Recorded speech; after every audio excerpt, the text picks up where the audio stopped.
Olá pessoal, vamos falar hoje sobre saúde mental na escola. Interessante pensar que nós estamos trabalhando com métodos pedagógicos e métodos andragógicos. Pedagógico diz respeito apenas a métodos relativos ensino-aprendizagem a crianças e andragógicos a adultos. Normalmente a gente universaliza pedagogia, existe também uma andragogia. Então os métodos pedagógicos e andragógicos são do século XX, do século XIX na verdade.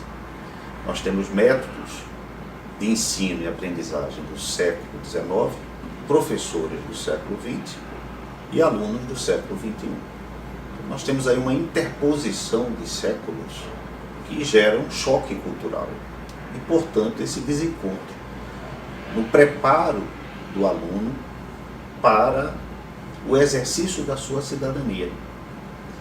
A palavra aluno significa justamente aquele que não tem a iluminação. Alumare, não lumare luz, aquele que precisa ser iluminado.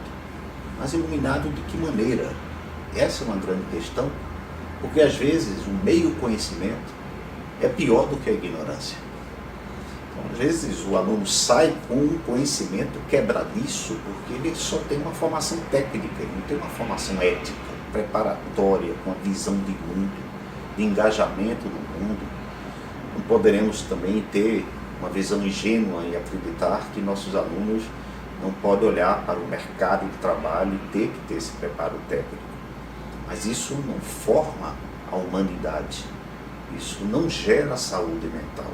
Porque a relação e o vínculo com o outro, neste caso, o aperfeiçoamento técnico do meu ofício em prol de uma sociedade melhor, é que dispara em mim a minha vitalidade, que é um fator de alta proteção para a minha saúde mental.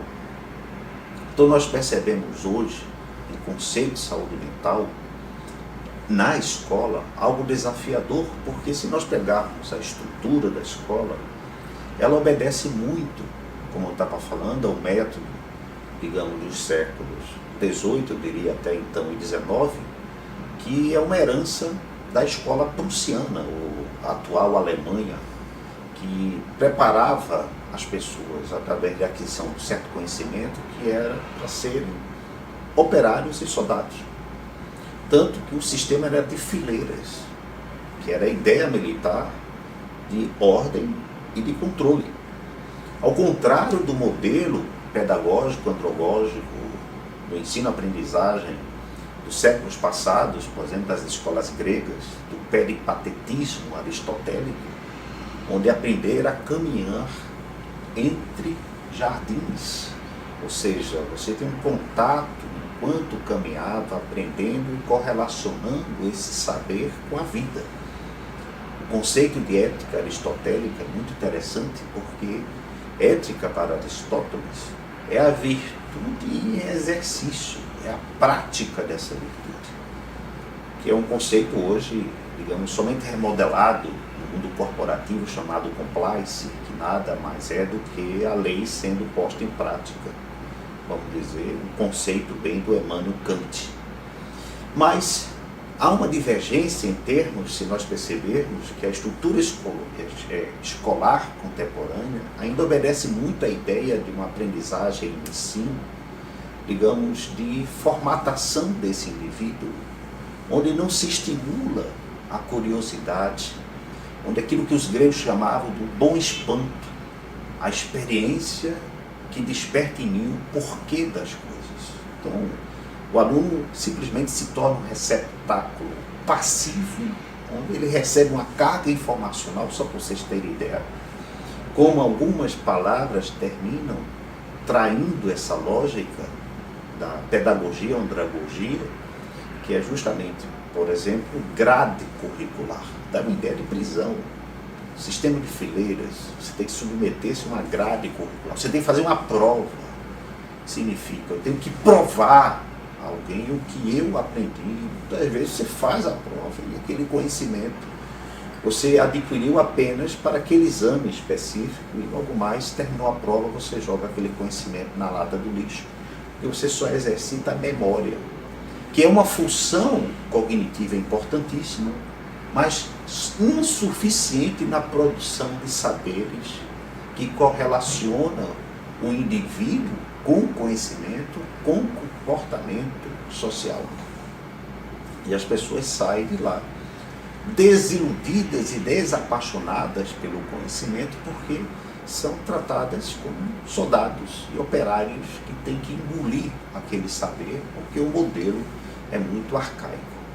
Por outro lado, a gente tem uma concorrência de mercado pela iniciativa privada das escolas e universidades, que fazem, digamos, alguns tipos de apelações que fragilizam as nossas crianças e nossos adolescentes. Por exemplo, a ideia de um excesso de psicologismo, de que você tem que aumentar a autoestima do seu aluno e do adolescente, no caso a criança ou o adolescente. E esses alunos ficam muito cheios de si, tanto que não fazem o menor reconhecimento sequer da autoridade dos seus professores, porque eles são imperadores. A ideia de poder fortalecê-los para a vida não é superestimando suas qualidades, ao contrário, é de fazê-los entender que há um limite para eles e que o outro determina esse limite para ele próprio. Não uma exaltação do seu eu, que é uma cultura narcísica. Então, existe uma disputa nas escolas de formação de parques de diversão, de superestimar, supervalorizar os alunos. Eles terminam sendo o objetivo final da escola. Como o objetivo final da escola não é o aluno, é o sistema que deve estar bem estruturado para formar alunos, digamos, preparados para conduzir seu ofício para a sociedade. Com a palavra sacrifício, etimologicamente significa ofício, e sacro, que significa sagrado. Aplicar o sagrado através do meu ofício. O sagrado é sempre a minha relação com o outro. Não é aquilo que eu gero só para mim. É o que eu produzo para a sociedade. Isso tem sido muito perdido. Então, há adoecimento psíquico dentro da escola, por exaustão informacional, por exemplo, inaplicável à vida prática desses alunos, dentro de um sistema de ensino-aprendizagem, de sufocação, de asfixia, de alta cobrança. Muitas vezes os pais cobram dos seus filhos o que eles não realizaram em suas vidas, e muitas vezes os protegem excessivamente, fazendo com que seus filhos não passem por aquilo que eles passaram, e que, sem que eles saibam que aquilo que eles passaram foi o que determinou ser o que são. E não passa essa mensagem para os seus filhos. Tentam protegê-lo excessivamente. A escola também super protege. E termina isolando a criança ou adolescente do mundo real, a pretejo de não levá-los ao sofrimento. Essa é uma ideia muito interessante em um livro chamado Fahrenheit 451, do Ray Bradbury. É um livro que conta a ideia de uma sociedade estruturada através de um sistema de Estado que era gerido por bombeiros. Sim, bombeiros. Mas a ideia aí não é que esses bombeiros tinham a destinação de apagar fogo, era de atear fogo. E atear fogo em quê e por quê?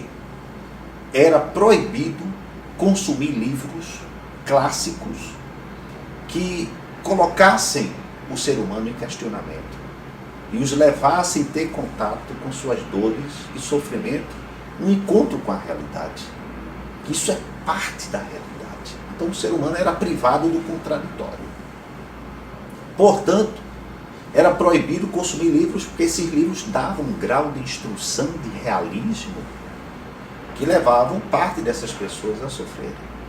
Então os bombeiros teriam que apagar, queimar todos os livros da sociedade. E uma das personagens centrais desse livro, Guy Bantigan, que era filho de um grande poderoso do Estado que geria justamente o sistema de bombeiros, que tinha esse legado e essa missão de queimar todos os livros.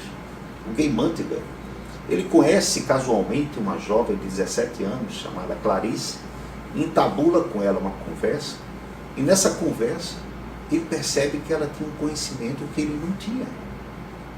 Ele ficou encantado pela forma retórica como ela desenvolvia sua visão de mundo. E ele queria saber como é que ela adquiria todo esse saber. Ele passou a desconfiar que provavelmente ela tinha contato com esses livros que eram proibidos nessa sociedade. E o que aconteceu? 2 meses depois, ele soube que provavelmente Clarice tinha sido descoberta, porque não eram apenas os livros que eram queimados, as pessoas também eram queimadas. Era uma inquisição da cultura e do conhecimento. E aí ele se revolta com isso. E chega para o seu pai, que era um dos chefes poderosos do Estado, que era obrigado a queimar livros e pessoas, porque era proibido.